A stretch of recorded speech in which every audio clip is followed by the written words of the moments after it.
Here, I'm going to use this one as the demo. So I've had some students holding them like this. So I wouldn't hold it from the bottom. I'd hold it from the top somehow, okay? Because at some point you're going to have to lower your IV catheters down.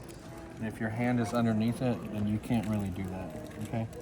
And if you stay at this angle, you're going to end up going through the vessel, and you don't want to do that. You want to be able to drop your angle so that you don't go through the vein. So I recommend holding either these two fingers. If you want to have this index finger free, that's the finger that you want to be able to slide the catheter in. If you don't have the dexterity to do that yet, you're welcome to use the other hand to do that. But eventually, you want to be doing everything. You want to be doing all your insertion with one hand, okay? This hand needs to be free to grab something, whether it's tape, a syringe, or something, or even the patient, okay?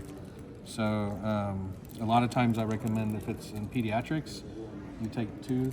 It doesn't have to be, the second person doesn't have to be a nurse, but somebody to help you stabilize the arm, because you don't want the patient moving while you're doing that. And if you're by yourself, they can reach over and someone can get hurt. So you got to think about patient safety first, right? So show them how to stabilize the vein too. Okay, yeah, so there's a couple ways. The way we stabilize vessels is we use traction on the skin by spreading the skin. So there's a couple ways.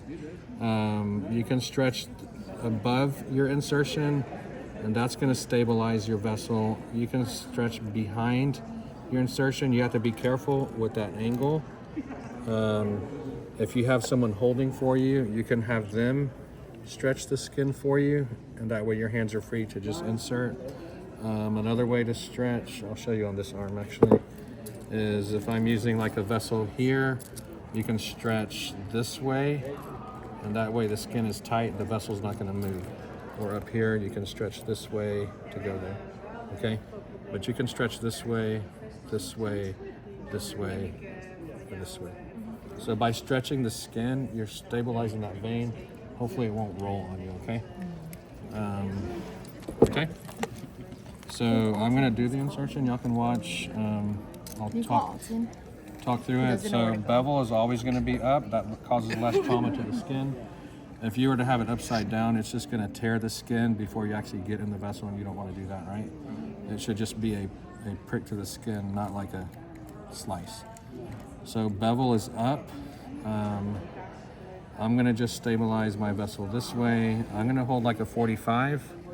You want fingers on the patient, okay?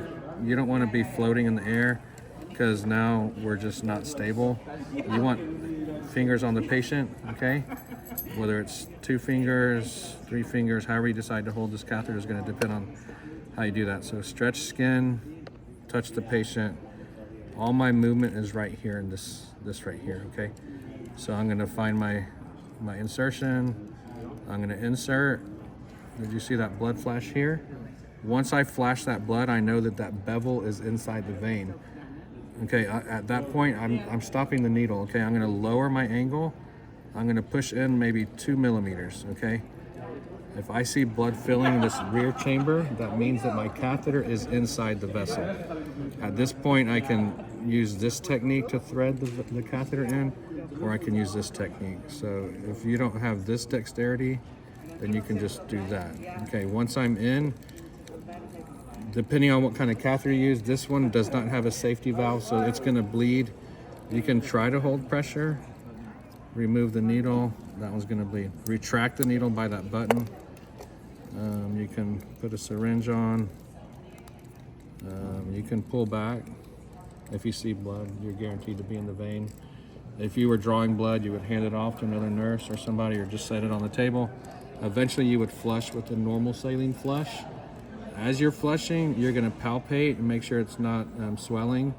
If there's no swelling, you should be good to tape it, secure it, and then just a good IV. If you felt swelling here while you were flushing, that IV is no good. It means you probably went through the vein, or the catheter got dislodged for some reason, and you would have to take it out and do it again, okay?